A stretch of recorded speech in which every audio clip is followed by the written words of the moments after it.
Assalamualaikum warahmatullahi wabarakatuh. Kembali lagi bersama saya, Herdiesel Santoso. Pada kesempatan kali ini, saya akan menyampaikan materi tentang perancangan sistem informasi. Setelah di video saya sebelumnya, saya menyampaikan materi tentang analisis sistem, di mana pada video tersebut saya membagi analisis sistem itu menjadi dua, yaitu analisis sistem yang sedang berjalan atau analisis kelemahan sistem dan analisis kebutuhan sistem. Analisis kebutuhan sistem dibagi menjadi dua lagi, yaitu analisis kebutuhan fungsional dan analisis kebutuhan non-fungsional.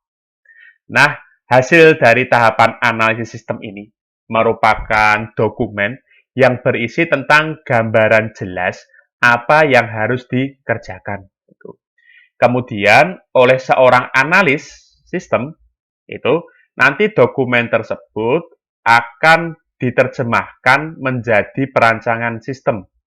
Nah, di bagian perancangan sistem ini nanti kita akan belajar bagaimana mewujudkan kebutuhan-kebutuhan yang sudah didefinisikan pada tahap analisis kebutuhan sistem tersebut.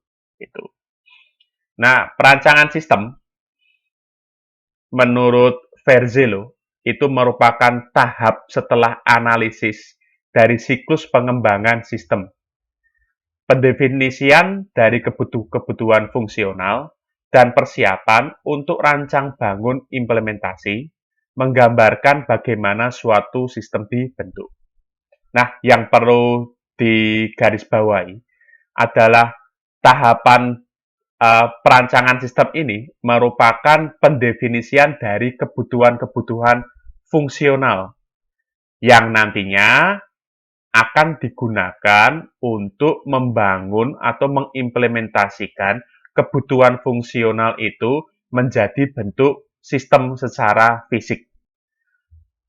Nah, menurut John dan Gary, desain sistem dapat didefinisikan sebagai penggambaran, perencanaan, dan pembuatan sketsa atau pengaturan dari beberapa elemen yang terpisah ke dalam satu kesatuan yang utuh dan berfungsi. Nah, yang perlu digarisbawahi dari pendapat John dan Gary ini, desain sistem ini merupakan penggambaran, perencanaan, dan pembuatan sketsa. Nah, nanti ketika kita melakukan desain sistem atau membuat perancangan sistem ini, nah kita tidak akan lepas dari yang namanya untuk membuat gambar, yang namanya untuk membuat sketsa itu. Seperti seorang arsitek ketika dia ingin membuat atau merancang sebuah rumah, dia harus membuat blueprint terlebih dahulu. Blueprint tersebut nanti akan diwujudkan misalkan dalam bentuk sebuah prototipe, yaitu maket kalau di arsitek. Nah, untuk kita yang belajar sistem informasi, yang belajar informatika, nanti juga ada blueprint-nya sendiri, ada metode penggambarannya sendiri, nanti berupa notasi-notasi, berupa nanti bentuk-bentuk yang standar yang sudah disepakati. Dari dua definisi tadi, bisa kita artikan tentang perancangan sistem ini. Yang pertama adalah tahap setelah analisis dari siklus pengembangan sistem. Ya. Kemudian yang kedua, pendefinisian dari kebutuhan-kebutuhan fungsional. Itu. Kebutuhan fungsional kita dapatkan dari tahap analisis kebutuhan sistem. Ingat, kebutuhan sistem pada video saya sebelumnya saya bagi menjadi dua, yaitu kebutuhan fungsional dan kebutuhan non-fungsional. Itu. Yang ketiga, persiapan untuk rancang bangun dan implementasi. Itu. Jadi, tahap perancangan sistem atau tahap desain sistem ini adalah tahap sebelum implementasi. Jangan terbalik ya. Gitu. Jadi, analisis dulu, baru perancangan atau desain sistem dulu, baru implementasi, baru testing. Itu langkah-langkahnya adalah seperti itu. Itu. Yang keempat, menggambarkan bagaimana suatu sistem itu dibentuk. Yang kelima, dapat berubah penggambaran, perencanaan, dan pembuatan sketsa atau pengaturan dari beberapa elemen yang terpisah ke dalam satu kesatuan yang utuh dan berfungsi. Jadi dalam perancangan sistem ini nanti kita akan membuat gambar, membuat perencanaan, membuat sketsa atau pengaturan dari elemen-elemen yang terpisah. Ingat, elemen sistem itu saya definisikan menjadi 5M, man, machine, material, method, money. Itu bisa jadi elemen-elemen tersebut terpisah. Nah, pada tahap perancangan sistem ini nanti kita akan menggambarkannya dalam satu kesatuan yang utuh. Itu. Yang terakhir, yang keenam, perancangan sistem dapat diartikan sebagai mengkonfigurasi dari komponen-komponen perangkat lunak dan perangkat keras dari suatu sistem. Jadi dari tahap perancangan sistem ini nanti kita sudah memikirkan perangkat lunak dan perangkat keras dari sistem yang akan kita bangun itu seperti apa. Tujuan dari perancangan sistem itu yang pertama adalah memenuhi kebutuhan pemakai sistem. Nah, jadi tujuan utamanya, tujuan awalnya itu harus memenuhi kebutuhan pemakai sistem, bukan memenuhi kebutuhan programmer, itu bukan memenuhi kebutuhan kita, gitu kan. Jadi yang pertama itu yang harus mengatakan bahwa perancangan sistem ini adalah sesuai atau sempurna atau bisa diimplementasikan di organisasi tersebut atau di perusahaan tersebut itu adalah pemakai atau usernya terlebih dahulu. Itu. Nah, baru yang kedua adalah memberikan gambaran yang jelas dan rancang bangun yang lengkap kepada pemrogram komputer atau programmer dan ahli-ahli teknik yang terlibat. Lebih condong pada desain sistem yang terinci. Jadi setelah nanti user atau pemakai sistem itu mengatakan bahwa sistem ini sesuai, itu menyetujuinya, barulah perancangan sistem ini bisa diberikan kepada pemrogram komputer atau programmer atau ahli-ahli teknik lainnya yang tentunya terlibat bila pada sistem tersebut ada metode-metode lain. Itu. Nah, yang kedua ini nanti tentunya kita harus membuat perancangan sistem ini secara lebih terperinci. Makanya kan ada yang namanya flowchart system yang itu digunakan oleh pemakai sistem dan ada flowchart program yang itu nantinya akan digunakan oleh pemrogram komputer dan ahli-ahli lainnya. Itu. Nah, sasaran dari desain sistem itu yang pertama adalah desain sistem harus berguna, mudah dipahami, dan nantinya mudah digunakan. Apa artinya? Yang pertama, data harus mudah ditangkap. Kemudian, metode harus mudah diterapkan. Dan yang terakhir, informasi harus mudah dihasilkan, serta mudah dipahami dan digunakan. Jadi ada kemudahan data, kemudahan metode, dan kemudahan informasi. Ini yang penting. Jangan sampai membuat sistem, tetapi nanti malah mempersulit penggunanya. Itu. Yang kedua, desain sistem harus dapat mendukung tujuan utama perusahaan sesuai dengan yang telah didefinisikan pada tahap perencanaan sistem yang dilanjutkan pada tahap analisis sistem. Ini. Yang ketiga, desain sistem harus efisien dan efektif. Gunanya untuk apa? Untuk dapat mendukung pengolahan transaksi, pelaporan manajemen, dan mendukung keputusan yang akan dilakukan oleh manajemen, termasuk tugas-tugas lainnya yang tidak dilakukan oleh komputer. Itu. Jadi, sistem yang akan kita desain itu harus seefektif dan seefisien mungkin. Gitu. Makanya ada analisis perbaikan sistem, ya kan? Ada analisis kebutuhan sistem, gitu. Makanya pada sistem yang kita usulkan itu tentunya harus ada perbaikan sistem.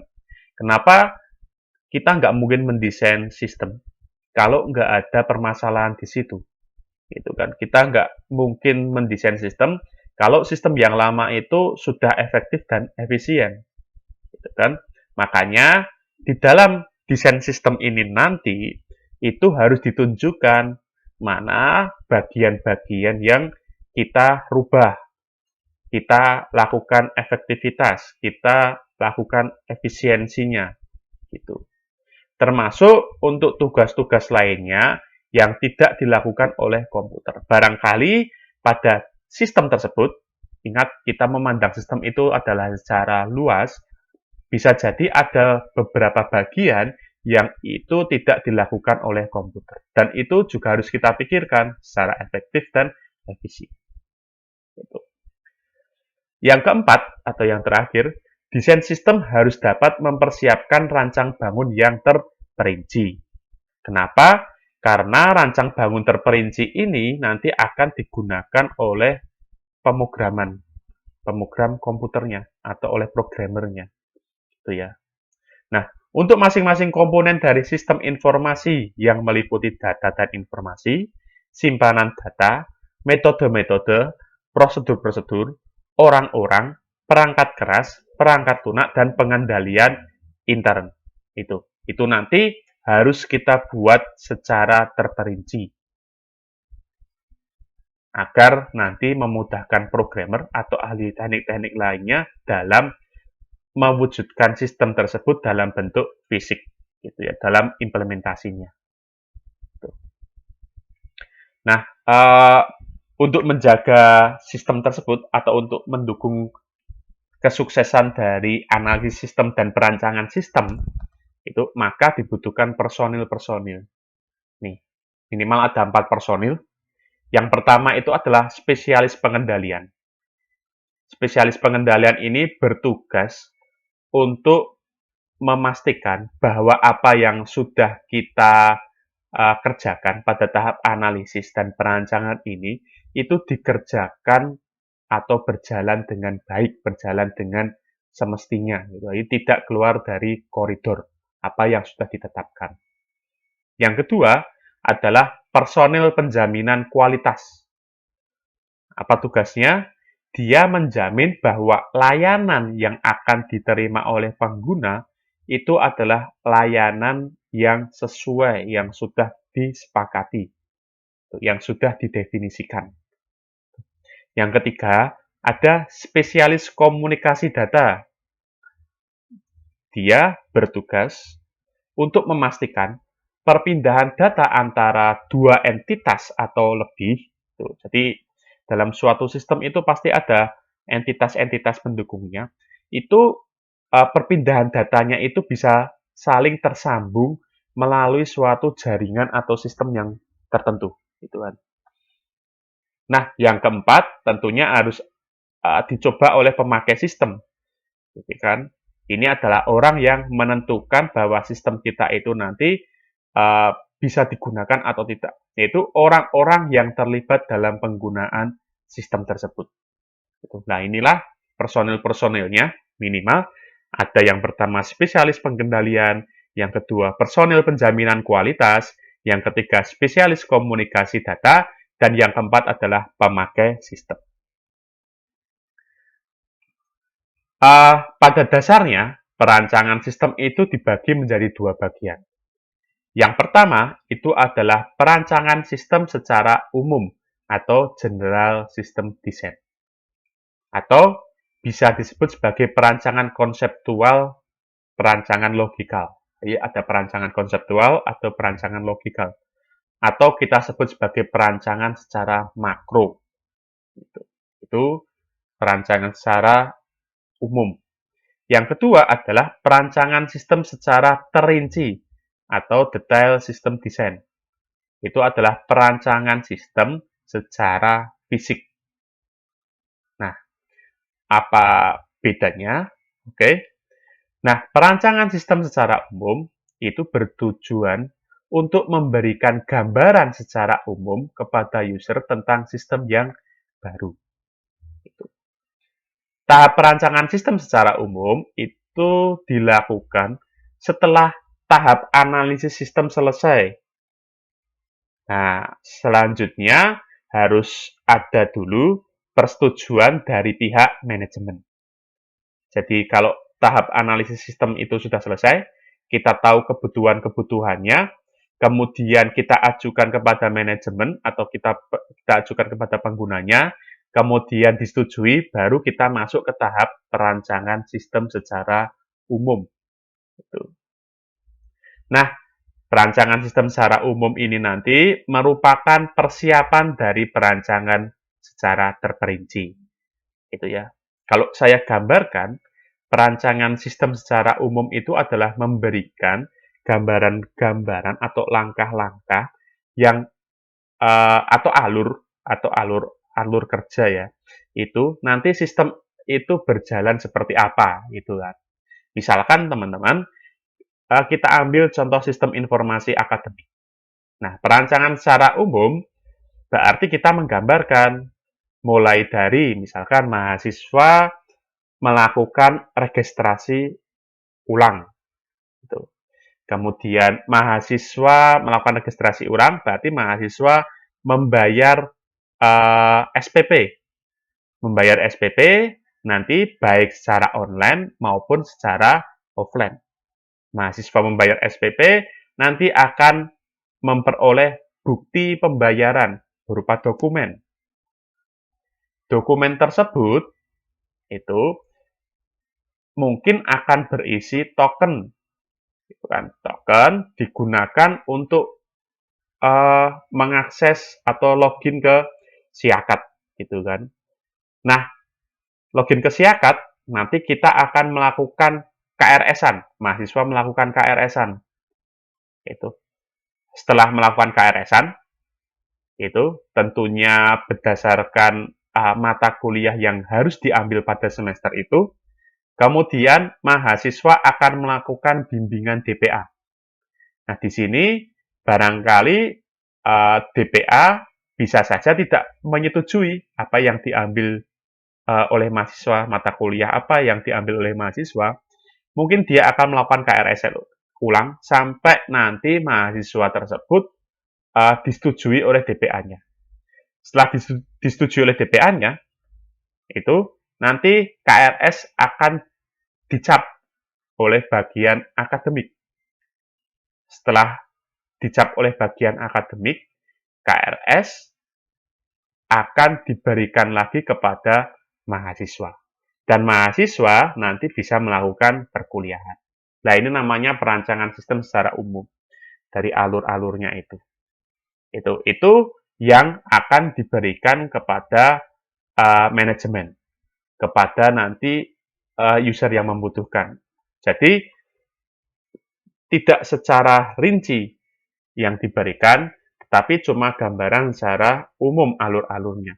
Biasanya ini prosedur tersebut nantinya akan dibuat menjadi sebuah flowchart atau sebuah bagan, ada sebuah gambar ya, gambar yang berisi alur-alur prosedur tersebut.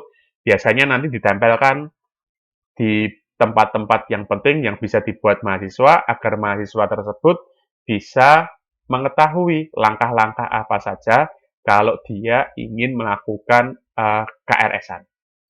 Itu. Nah, itu perancangan secara umum. Selanjutnya ada perancangan secara terperinci. Nah, hasil perancangan sistem secara umum digunakan untuk mengidentifikasikan komponen-komponen sistem informasi yang akan dirancang secara terinci.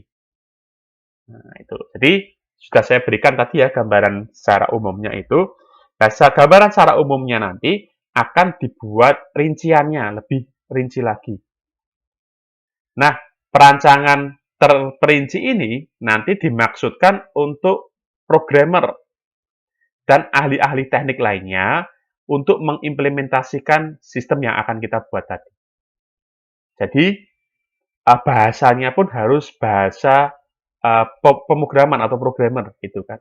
Misalkan ketika mahasiswa itu melakukan KRS, maka apa yang perlu dipersiapkan Gitu kan. Misalkan NIM, token password yang dia dapatkan ketika membayar, gitu kan. Kemudian kode mata kuliah yang akan diambil. Selanjutnya, dia login ke aplikasi Siakat. Setelah login, kalau dia memasukkan user dan passwordnya salah, dia akan dilempar ke halaman login lagi. Tapi kalau dia memasukkan user dan passwordnya benar, maka dia bisa ditampilkan ke halaman KRS. Di situ, mahasiswa akan menginputkan kode KRS, kode mata kuliah. Kode mata kuliah dicek apakah mata kuliahnya atau SKS-nya yang diambil itu sudah penuh atau masih dalam batas dia harus mengambil mata kuliah atau SKS-nya atau masih terpenuh itu. Misalkan kalau IPK-nya lebih dari 3 itu kan biasanya dia boleh mengambil 20 sampai 24 SKS misalkan itu, atau IPK-nya kurang dari 3 itu dia hanya boleh mengambil 15 SKS. Nah, itu nanti sistem mengecek. Nah, kalau sudah KRS-an nanti kalau sudah menginputkan kode mata kuliah, nanti dia akan mendapatkan tampilan halaman KRS-nya. Nah, nanti user bisa mencetak. Gitu. Itu adalah perancangan sistem secara terperinci. Jadi, yang perancangan sistem secara terperinci ini nanti, itu yang akan dibutuhkan oleh programmer atau ahli-ahli teknik lainnya. Gitu. Nah, contohnya seperti ini. Kita mengetahui apa yang disebut sebagai flowchart system dan apa yang disebut sebagai flowchart program. Nah, kalau misalkan nanti teman-teman kurang paham, akan saya buatkan video selanjutnya tentang flowchart ya. Itu. Nah, yang ini adalah flowchart system. Ini yang saya maksud adalah perancangan sistem secara umum tadi. Jadi ada dokumen mata kuliah, kemudian dia mahasiswa itu masukkan mata kuliah yang diambil. Selanjutnya nanti informasi mata kuliah yang dia akan tampil informasi mata kuliah yang diambil. Selanjutnya mahasiswa akan melakukan cetak mata kuliah yang diambil, mendapatkan dokumen atau komputer akan menampilkan laporan KRS-nya, dan selanjutnya akan keluar KRS-nya. Ini adalah perancangan sistem secara umum. Ini sederhana saja. Ini adalah model yang sederhana saja atau flow yang sederhana saja. Itu untuk perancangan sistem secara umum. Itu. Nah, ini nanti bisa untuk yang ditempel-tempel atau di bagian atau ditempel di tempat-tempat tertentu ya. Jadi ini bisa ditempelkan di tempat-tempat tertentu yang mudah dilihat oleh mahasiswa sehingga nanti mahasiswa maupun dosen itu mengetahui bagaimana mekanisme KRS-an atau alur apa saja yang harus dilakukan ketika KRS-an. Nah, yang bagian flowchart program ini merupakan perancangan sistem secara terperinci. Jadi, seperti ketika teman-teman membuat sebuah flowchart program ini ya. Jadi, mulai, kemudian dia inisiasi itu apa yang harus dipersiapkan, variabel apa saja yang harus dipersiapkan, misalkan tahun akademik, NIM, password, kode mata kuliah. Kemudian nanti dia ketika login itu harus memasukkan NIM dan password. Nah, kalau NIM dan passwordnya benar, dia akan masuk, tetapi kalau salah, dia akan terlempar lagi untuk melakukan login lagi. Selanjutnya, mahasiswa itu akan memasukkan tahun akademik dan kode mata kuliahnya. Nanti sistem atau komputer akan mengecek apakah jumlah SKS yang diambilnya itu lebih kecil sama dengan jumlah SKS yang tersedia. Jika tidak, dia bisa mengambil mata kuliah lagi. Tapi jika ya sudah memenuhi jumlah SKS-nya, maka dia akan menampilkan KRS. Nah, ini selesai. Ini adalah flowchart program yang akan diimplementasikan di dalam sistem informasi akademik, di dalam sistem KRS-an, itu ya, detailnya di sistem KRS-an itu. Nah, kedua flowchart ini tentunya punya fungsi yang berbeda. Nah, perancangan komponen secara umum ini dimaksudkan bukan untuk programmer ya, tetapi untuk user itu. Makanya tadi dia berisi langkah-langkah yang mudah dipahami oleh penggunanya atau usernya. Nah, dalam perancangan komponen secara umum itu ada beberapa yang harus dipertimbangkan. Yang pertama adalah input, yang kedua adalah output atau interface, yang ketiga adalah model, selanjutnya adalah database, kemudian teknologi, dan tentunya adalah kontrol atau bisa disebut sebagai hak akses. Perancangan komponen secara umum itu saya bagi menjadi 3 tahapan. Dan 3 tahapan ini harus terurut ya. Itu yang pertama itu adalah perancangan atau desain proses dulu. Jadi bagaimana proses itu dibuat nantinya atau proses yang ada di dalam sistem itu berjalan. Dalam desain proses ini terbagi menjadi 2, yaitu konseptual sistem model dan logical system model. Gitu. Yang kedua adalah perancangan atau desain basis datanya atau perancangan atau desain datanya. Gitu.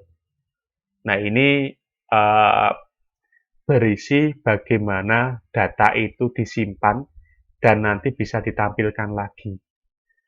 Penggambarannya bisa dibagi menjadi 2 yang paling sederhana, yaitu menggunakan IRD atau Entity Relationship Diagram dan menggunakan relasi antar tabel.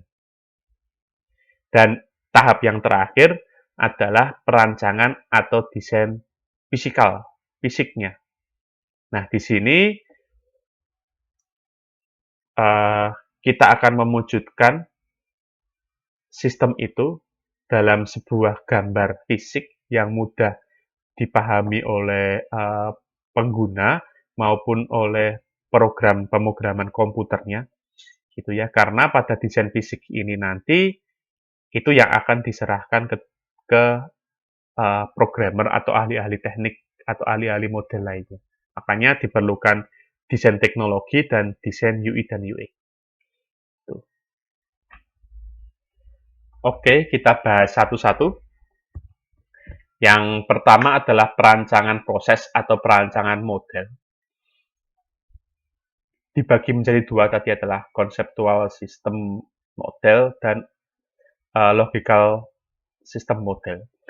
Kalau konseptual sistem model itu berisi atau kita gambarkan itu dalam bentuk sketsa yang dapat menunjukkan kepada user bagaimana langkah terurut gitu kan, dan prosedur sistem secara konsep dan dapat diterapkan. Gitu. Makanya alat yang digunakan itu bisa menggunakan flowchart system dan paperwork flowchart. Gitu. Nah, ini adalah gambar flowchart system yang seperti saya terangkan sebelumnya ya. Jadi ini adalah tahapan di mana seorang mahasiswa itu melakukan KRS. Itu. Nah, pada flowchart system ini, itu dia tidak kelihatan user yang terlibat dalam sistem tersebut. Itu. Jadi dia cuma berupa alur terurut saja, gitu kan. Dan dia tidak terlihat datanya. Data yang dia mengalir itu apa saja itu nggak kelihatan. Jadi cuma berupa alur atau langkah-langkah yang terurut saja seperti ini. dan cuma terlihat suatu proses itu nantinya menghasilkan dokumen atau tidak, gitu kan. Nah, untuk mengetahui entitas atau user yang terlibat, itu bisa digambarkan menggunakan paperwork seperti ini. Jadi, di sini terlihat user yang terlibat itu siapa saja.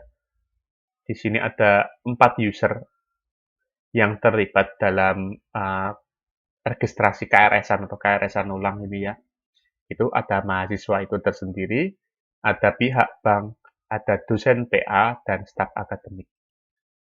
Kalau yang ini tadi kan dari mata kuliah, itu kan kemudian mahasiswa akan memasukkan mata kuliah yang diambil. Kemudian akan tampil di layar komputer itu informasi mata kuliah yang diambil. Kemudian mahasiswa itu akan melakukan cetak mata kuliah, itu kan. Kemudian akan mendapatkan dokumen laporan KRS, itu yang siap cetak. Nah, nanti ketika dicetak, keluarannya akan berupa KRS. Nah, kalau yang di sini nanti, dia bisa terlihat entitas-entitas yang bersentuhan dengan sistem tersebut. Yang pertama adalah mahasiswa.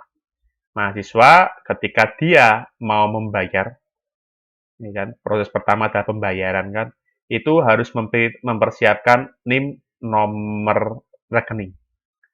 Itu NIM dan nomor rekening. Selanjutnya, pembayaran bisa dilakukan secara offline atau secara online di bank. Itu.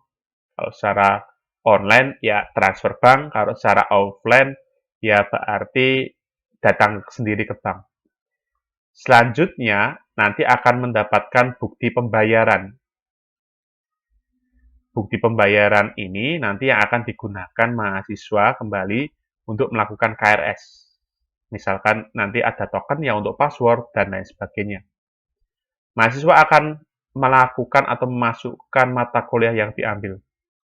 Selanjutnya akan mencetak mata kuliah yang diambil, kemudian akan mendapatkan dokumen laporan KRS-nya, hasil cetakannya itu. Dokumennya ini yang akan dibawa ke dosen DPA. Ini. Jadi DPA itu setuju atau enggak? Kalau tidak setuju, ya dia harus revisi KRS, harus melakukan KRS ulang lagi. Jadi, kalau DPA sudah setuju, dia akan tanda tangan pada KRS. Selanjutnya akan dikumpulkan, kemudian akan diambil oleh akademik. Akademik nanti akan memberikan cap KRS. Nah, selanjutnya akan melaporkan ke fakultas. Dan di sini nanti dapat dilihat juga pada paperwork ini data-data apa saja yang akan disimpan. Misalkan di sini kan ternyata mahasiswa itu menyimpan arsip KRS, bank menyimpan bukti pembayaran, dosen DPA itu juga menyimpan arsip KRS, staf akademik di fakultas itu juga menyimpan arsip KRS mahasiswa. Itu. Nah, ini namanya paperwork. Jadi kelihatan entitasnya seperti apa. Nih. Nah, ini yang digunakan untuk melakukan desain konseptual sistem. Nah, selanjutnya ada logical model atau perancangan proses, desain proses secara logikal, secara logik ya. Nah, ini adalah bagaimana fungsi-fungsi dalam sistem tersebut secara logika bekerja. Nanti pada tahap logika ini akan kelihatan data yang mengalir dari tiap entitas dari dan menuju ke sistem tersebut. Makanya alat yang digunakan nantinya berupa diagram arus data atau DAD dan data flow diagram atau DFD. Jadi ini nama yang sama, diagram arus data DAD atau data flow diagram DFD. Nah, nantinya dalam DAD atau DFD ini nanti bisa dijelaskan menggunakan kamus data. Nah, ini nanti DAD atau DFD ini nanti sebagai bahan untuk membuat basis data atau database. Bagaimana bentuk DAD, DFD? Nah, ini adalah DAD atau DFD. Jadi, DAD atau DFD itu dibedakan menjadi beberapa level tergantung dengan kerumitan dari sistem tersebut, tergantung dengan kompleksnya sistem tersebut, gitu kan. Di sini ada 3 entitas yang langsung bersinggungan dengan sistem informasi akademik kampus. Yang pertama itu adalah mahasiswa, yang kedua itu adalah dosen ini termasuk dosen DPA ya. Kemudian ada bagian akademik. Nah, dari DAD atau DFD ini tidak terlihat memang alurnya secara urut itu nggak terlihat, tetapi kita bisa melihat data yang mengalir. Misalkan mahasiswa itu dia dalam berhubungan dengan sistem informasi akademik, itu dia memiliki input dan output. Gitu. Nah, inputnya mahasiswa itu adalah data mahasiswa dan data KRS. Gitu. Jadi ketika dia awal menjadi mahasiswa, tentunya harus menginputkan data mahasiswa ke dalam sistem, ya kan? Ketika dia melakukan KRS, itu juga harus menginputkan data KRS, data mata kuliah yang diambil ke dalam sistem informasi akademik. Kemudian outputnya apa? Apa yang diberikan sistem kepada mahasiswa? Ada mahasiswa bisa melihat tentang informasi data mahasiswanya sendiri. Informasi kartu rencana studi, mata kuliah apa yang dia ambil. Informasi jadwal perkuliahan. Informasi materi kuliah. Informasi presensi. Informasi hasil studi. Ini yang didapatkan dari sistem yang nantinya bisa digunakan mahasiswa sebagai informasi. Gitu. Bagian BAK itu juga memberikan input kepada sistem. Itu ada data mahasiswa, data dosen, data jadwal, dan lain sebagainya. Sedangkan BAK itu juga bisa mendapatkan informasi dari sistem, yaitu informasi data mahasiswa, informasi data dosen, informasi data jurusan. Nah, dosen pun begitu juga. Sama. Nah, ini adalah level 0. Ini merupakan gambaran data secara umum ya. Jadi bagaimana data mengalir ke dalam dan keluar sistem itu bisa digambarkan menggunakan DAD level 0 atau sering juga disebut dengan nama diagram konteks gitu. Tapi ada juga yang menganggap bahwa diagram konteks itu bukan DAD level 0, ada juga seperti itu. Tapi kalau teman-teman menganggap bahwa DAD atau DFD level 0 adalah diagram konteks, itu juga boleh. Gitu. Nah, nanti DAD atau DFD itu bisa di breakdown lagi menjadi beberapa level. Tergantung tadi kompleksitas dari sistem tersebut, menu pengelolaan atau manajemen dari data, gitu kan. Itu bisa di breakdown menjadi beberapa proses pengelolaan data. Misalkan proses untuk mengelola data mahasiswa, ini satu. Kemudian proses untuk mengelola data dosen, proses untuk mengelola data jurusan, kemudian proses untuk mengelola data mata kuliah, proses untuk mengelola data jadwal, dan proses untuk mengelola data KRS. Misalkan seperti itu. Ini tidak utuh ya, saya potong hanya untuk memberikan gambaran saja tentang DFD atau DAD. Nanti akan kita bahas juga pada video saya yang selanjutnya itu. Dan setiap proses ini nantinya dia juga akan memiliki aliran data dari dan keluar entitas. Itu. Nah, pada DAD yang sudah level 1 atau level 2, itu mulai terlihat proses secara terperinci dan eh, penyimpanan data yang digunakan. Misalkan, ketika BAK dia melakukan proses pengelolaan data mahasiswa, itu ternyata nanti disimpan dalam tabel mahasiswa. Ketika BAK mengelola data dosen, itu dikelola atau disimpan dalam data atau tabel dosen. Itu. Begitu juga ketika mahasiswa itu kan dia ingin KRS-an, ternyata dia membutuhkan tabel mahasiswa, tabel jurusan, tabel mata kuliah itu. Nah, ini nanti yang bisa digunakan sebagai dasar untuk membuat tabel atau untuk membuat basis data. Itu teman-teman. Oke, selanjutnya adalah tahap perancangan basis data. Tahap perancangan basis data ini merupakan hasil atau kelanjutan dari tahap perancangan model logis ya teman-teman. Tadi yang sebelumnya saya jelaskan, pada tahap perancangan model logis ini itu nanti akan didapatkan tabel-tabel untuk menyimpan data. Nah, ini yang akan kita gunakan untuk perancangan basis data. Dalam perancangan basis data, kita mengenal tiga arsitektur, gitu kan. Pertama adalah model atau internal level, yang kedua adalah konseptual level, yang ketiga adalah external level. Yang pertama, untuk level fisik atau level internal, level fisik ini merupakan level paling rendah.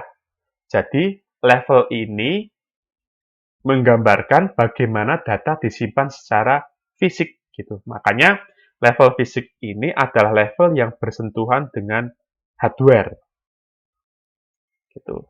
Nih, kalau kita gambarkan ya, pada level fisik atau level internal ini dia akan bersentuhan dengan hardware yang digunakan. Ini. Nah, misalkan di level fisik ini kita memiliki data mahasiswa. Nah, data mahasiswa pada level fisik ini itu dipandang dengan memperhatikan bahwa dalam data tersebut ada atribut nama, nama mahasiswa tentunya ya, yang disimpan sepanjang 20 byte. Selanjutnya, level konseptual atau logika menggambarkan data apa yang disimpan dalam basis data dan hubungan relasi yang terjadi antara data dari keseluruhan basis data tersebut. Pada tahap atau level konseptual ini harus memperhatikan data apa sebenarnya secara fungsional disimpan dalam basis data dan hubungannya dengan data yang lainnya. Atau dengan kata lainnya, pada tahap konseptual ini kita harus memperhatikan relasi yang terjadi antara setiap entitas, baik yang berhubungan secara langsung ataupun entitas lain dalam data yang ada dalam basis data tersebut. Gitu. Nah, maka tidak lagi memperdulikan kerumitan seperti yang sudah kita bahas pada level fisik, tetapi penggambarannya, penjelasannya itu hanya dengan menggunakan kotak, menggunakan garis, dan hubungan secukupnya. Misalkan, bisa kita gunakan ERD atau Entity Relationship Diagram dan diagram relasi untuk menggambarkan. Nah, contoh ERD dan diagram relasi bisa dilihat seperti pada kasus berikut adalah kasus sistem informasi akademik ya. Yang perlu diperhatikan adalah entitas dan hubungan entitas tersebut dengan entitas lainnya. Misalkan entitas mahasiswa dengan entitas dosen, itu dalam sistem hubungannya apa? Dosen membimbing mahasiswa. Jadi, hubungan antara dosen dan mahasiswa itu adalah membimbing. Membimbing bisa dalam artian membimbing sebagai pembimbing akademik maupun membimbing sebagai pembimbing skripsi. Di sini, selain hubungan relasi, juga harus diperhatikan atribut dari entitas yang berhubungan tersebut. Gitu. Misalkan dosen, dia memiliki atribut apa?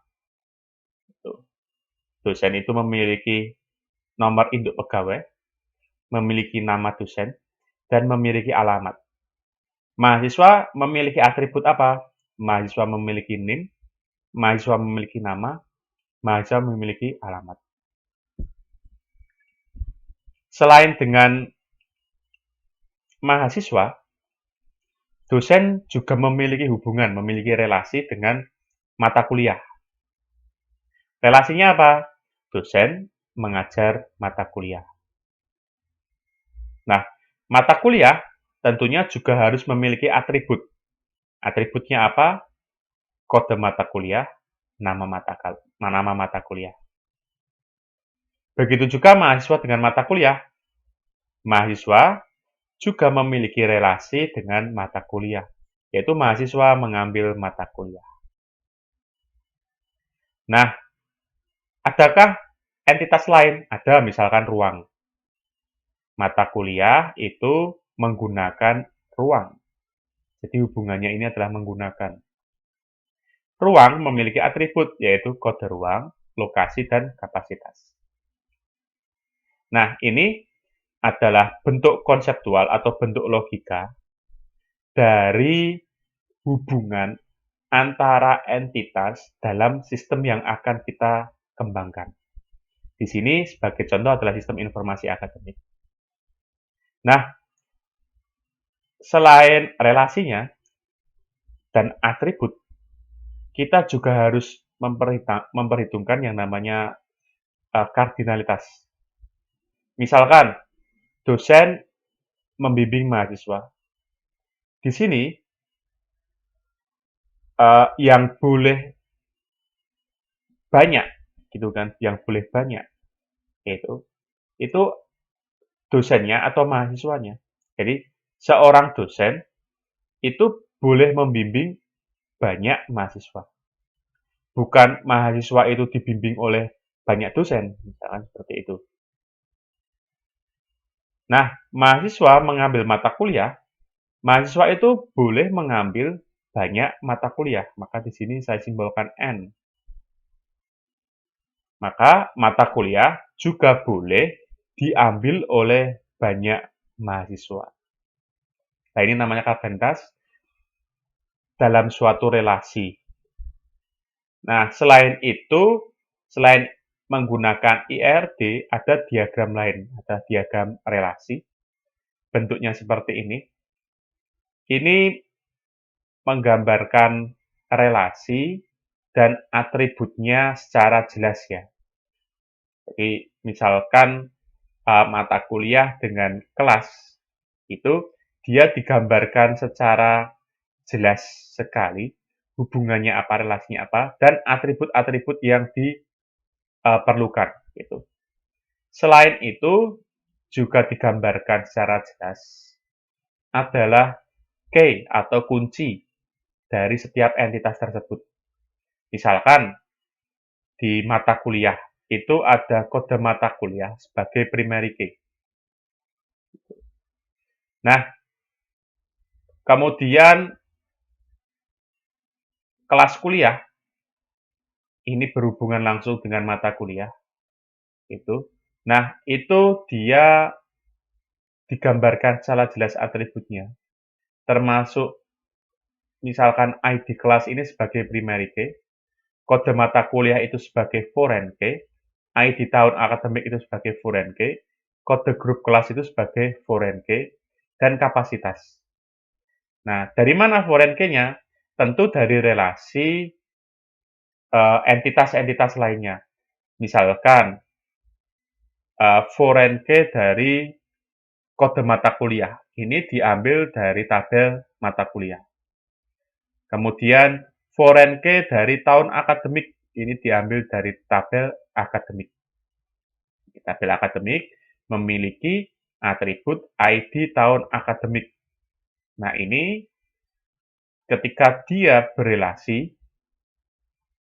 dengan entitas lainnya, itu dia akan membentuk tabel baru.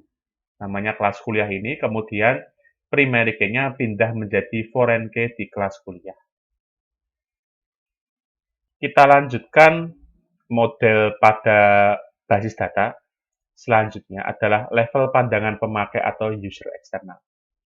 Ini adalah merupakan level abstraksi data tertinggi yang menggambarkan hanya sebagian saja ya, data yang dilihat dan dipakai dari keseluruhan database. Karena apa? Belum tentu antara seorang user dan user lainnya itu membutuhkan data yang sama atau isi database yang sama. Itu kan. Nah, yang dimaksud dengan user tadi adalah bisa programmer, end user, user biasa, administrator, dan lain sebagainya, atau DBA, database administrator. Gitu ya. Nah, setiap user bisa mendapatkan data sesuai dengan kebutuhannya dengan menggunakan query. Pada level ini, data tadi disimpan dalam basis data, kemudian di-query berdasarkan kebutuhannya. Nah, kalau bisa digambarkan adalah seperti ini. Ini adalah level internal, jadi data-data itu dia digambarkan dengan model byte, ya, misalkan ini ada mahasiswa. Nah, mahasiswa ini dia memiliki atribut nomor mahasiswa, nama, jenis kelamin, agama, dan lain sebagainya. Tipe datanya apa saja, kemudian panjang bitnya itu berapa, kemudian dirubah ke level konseptual dalam bentuk diagram tadi IRB, diambil atributnya dan disimpan dalam tabel mahasiswa, dalam entitas mahasiswa. Nah, jadinya data-data tersebut bisa berupa nomor mahasiswa, nama, jenis kelamin, agama, hobi, dan alamat. Ini adalah level konseptual. Ini data atau atribut dari seorang mahasiswa. Nah, untuk level eksternal atau level view, itu kalau di sini saja saya contohkan dua user view, itu belum tentu antara user view yang satu dengan user view yang kedua itu membutuhkan data yang sama. Makanya yang menjembatani ini adalah level eksternal. Wujudnya itu adalah berbentuk query. Jadi misalkan di sini di query, misalkan menggunakan MySQL, select nomor mahasiswa, nama, alamat, jekyll, itu from mahasiswa. Maka nanti yang tampil untuk user view 1 itu hanya nomor mahasiswa, nama, alamat, jenis kelamin. Berbeda dengan user view 2, nanti di query ya, teman-teman, itu misalkan select nomor mahasiswa, nama, agama, hobi, from mahasiswa. Nanti yang tampil hanya nomor mahasiswa, nama, agama, dan hobi saja. Nah, itu yang perlu dirancang oleh teman-teman ketika teman-teman merancang database dari sisi eksternal. Jadi harus merancang query-nya. Query-nya itu wujudnya seperti apa? Ada metode pengolahan database. Ini. Metode pengolahan database dalam sistem informasi itu dibedakan menjadi 4. Yang pertama adalah metode pengolahan data terpusat atau centralized data processing method. Kemudian metode pengolahan data tersebar atau distribute data processing method.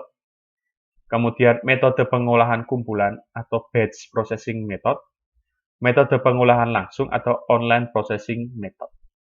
Nah, metode pengolahan data terpusat atau centralized data processing method itu memusatkan pengolahan data pada suatu tempat tunggal tertentu. Jadi semua input, proses, dan output itu dilakukan pada satu tempat terpusat dan pada satu server yang sama tentunya. Nah, kalau digambarkan adalah seperti gambar ini, ada user, kemudian dia pada suatu tempat yang sama, antara satu user dengan yang usernya itu berada di tempat yang sama, kemudian dia melakukan input, proses, dan output pada server yang sama. Itu adalah pengolahan data terpusat. Gitu. Yang kedua, ada metode pengolahan data tersebar atau Distribute Data Processing Method. Pengolahan data dilakukan secara tersebar. Ini memungkinkan input, proses, dan output-nya dilakukan pada masing-masing bagian. Misalkan ini ada user. Mereka bisa di tempat yang sama atau di tempat yang berbeda. Kemudian ada beberapa server. Nah, ini pengolahan datanya itu dilakukan secara tersebar. Jadi setiap user pada tempat-tempat tertentu bisa mengirimkan atau bisa melakukan input, proses, dan output data secara terpisah. Terpisah tempatnya. Bisa juga terpisah servernya. Selanjutnya, ada metode pengolahan kumpulan atau batch processing method. Ini adalah pengolahan data yang dikumpulkan terlebih dahulu selama periode tertentu. Seperti ini ya, ada user. Dia melakukan input, proses, dan output, ini melakukan job.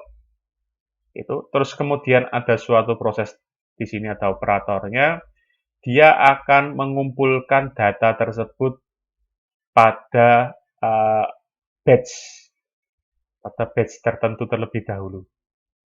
Nah, ini dikumpulkan bisa sehari, bisa seminggu, bisa sebulan, bisa triwulan, atau trimester. Kemudian nanti baru selanjutnya akan disatukan pada satu komputer server. Ini. Nah, biasanya yang saya tahu ini digunakan oleh bank ya. Di bank, misalkan ada cabang, dia transaksi itu diolah dulu di cabang tersebut, nanti setelah 1 hari atau 24 jam, nanti baru di-update di servernya. Ini pengolahan data secara batch atau secara kumpulan.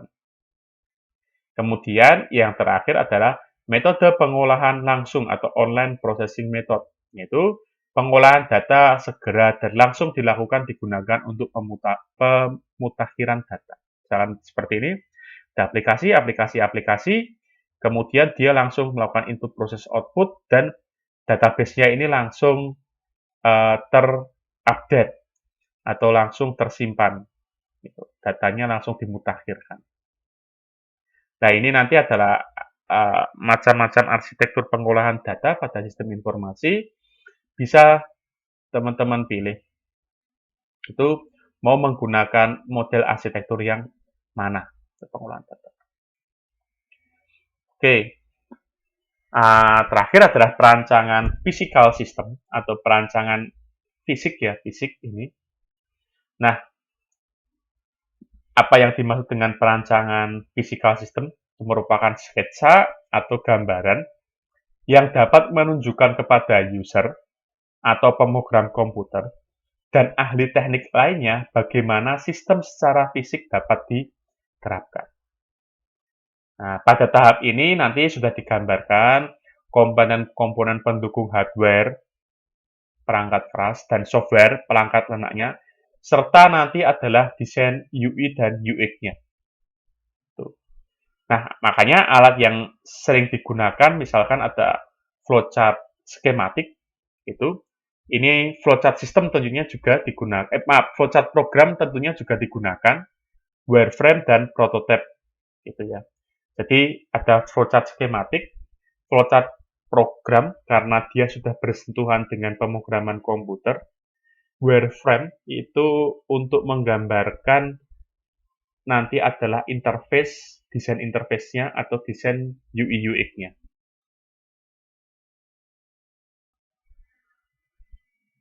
Contoh flowchart program adalah seperti ini ya. Ini flowchart yang uh, menggambarkan bagaimana suatu program itu dijalankan. Misalkan ini ya contoh sederhana ya ini ya, contoh sangat sederhana.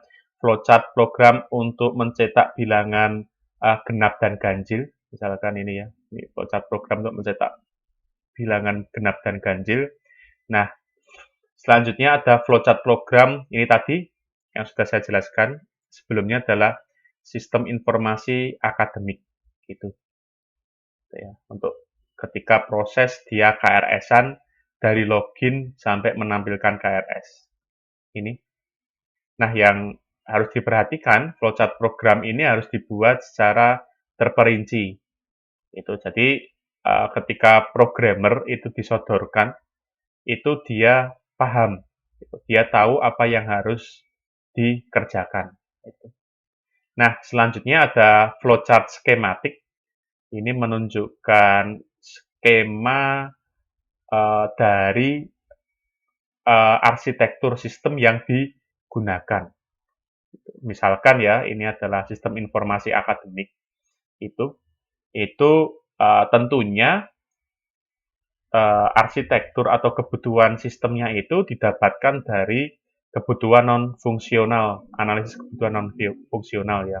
Itu misalkan ini dibutuhkan berapa server, berapa komputer, kemudian spesifikasi servernya itu apa, gitu kan. Kemudian jaringannya itu menggunakan apa, kemudian keamanan firewall-nya itu menggunakan model bagaimana, kemudian OS-nya di setiap komputer ini yang digunakan oleh murid ya, yang digunakan oleh mahasiswa, dan digunakan oleh admin itu seperti apa. Tentunya mungkin saja berbeda antara yang digunakan oleh mahasiswa dengan yang digunakan oleh bagian akademik itu. Itu harus dijelaskan seperti itu. Nah, ini misalkan untuk sistem presensi online menggunakan fingerprint, itu ya, ini juga usernya siapa saja, ini misalkan ada siswa, pegawai, operator, itu harus digambarkan dalam flowchart skematik itu.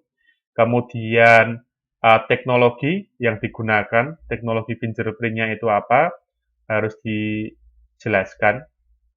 Kemudian karena ini dia modelnya adalah nanti ada laporan ya berupa SMS. Nah, ini harus dijelaskan juga nanti dalam alurnya itu bagaimana dari seorang pegawai itu dia bisa melakukan presensi menggunakan fingerprint ini kemudian datanya itu tersimpan dalam sebuah server dan nanti bisa mengirimkan SMS. Itu. Nah, di sini kebetulan teknologinya masih menggunakan CBAS ya, sistem informasi akademik ini.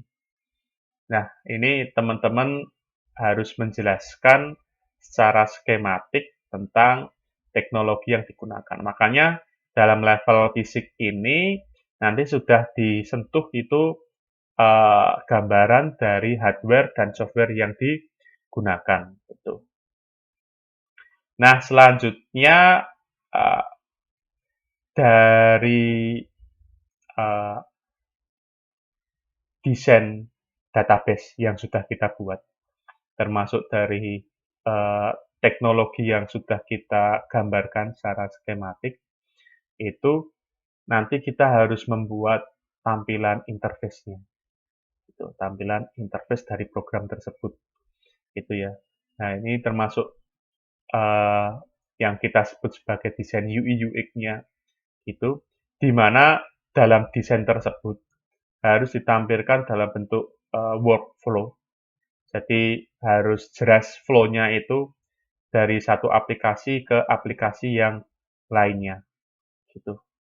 Nah, misalkan ini dari tampilan splash screen-nya, kemudian memasukkan loginnya, apa yang dibutuhkan, misalkan username dan password, kemudian bagaimana kalau benar, terus kemudian bagaimana jika salah username dan password-nya.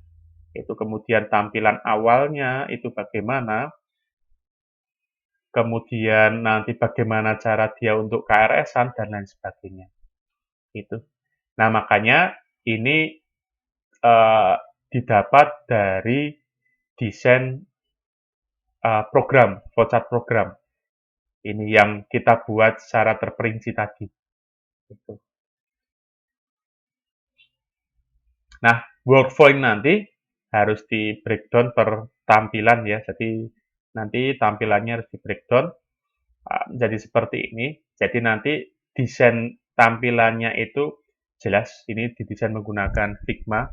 Dan nanti user pun mendapatkan gambaran yang jelas bagaimana perangkat lunak yang digunakan dalam sistem tersebut. Itu. Ini kan perangkat lunak merupakan alat bantu sistem. Itu. Nah, jadi harus sesuai dengan sistem yang dikembangkan, harus sesuai dengan flow tadi yang kita desain pada tahapan secara umum, secara general tadi, secara konseptual, ya, secara konseptual tadi kita sudah gambarkan flow-nya itu. Nah, ini perangkat lunaknya harus sesuai dengan flow yang ada di situ juga. Gitu kan. Nah, kalau dari sisi program kan, dari sisi pemrogram komputer kan, dia membutuhkan flowchart program tadi kan, dan juga flowchart skematiknya itu. Nah, nanti kan ini baru kita implementasikan dalam bentuk program itu. Nah, seperti itu yang bisa saya jelaskan untuk analisis perancangan sistem.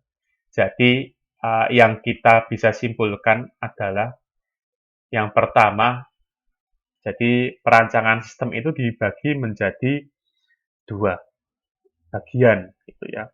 Yang pertama adalah perancangan sistem secara umum atau general system design, atau perancangan konseptual, perancangan logikal, atau perancangan secara makro. Itu. Nah, perancangan sistem secara umum tadi kan kita kelompokkan menjadi perancangan konseptual dan perancangan logikal ini. Itu. Yang kedua adalah perancangan umum secara terperinci atau detail sistem desain. Atau tadi yang kita kelompokkan menjadi perancangan sistem secara fisik. Gitu. Nah, dari dua perancangan sistem ini, kemudian dibuat alurnya secara terurut, gitu kan. Jadi, teman-teman dalam merancang sistem itu, yang pertama harus melakukan perancangan proses dulu. Perancangan proses dibagi menjadi dua, yaitu konseptual system, itu yang kita tadi menggunakan flowchart system, dan logical model yang kita tadi menggunakan DAD atau DFD atau diagram alir data atau data flow diagram. Itu. Nah, jadi dari perancangan desain atau perancangan proses ini nanti, itu bisa kita lanjutkan ke perancangan basis data. Gitu.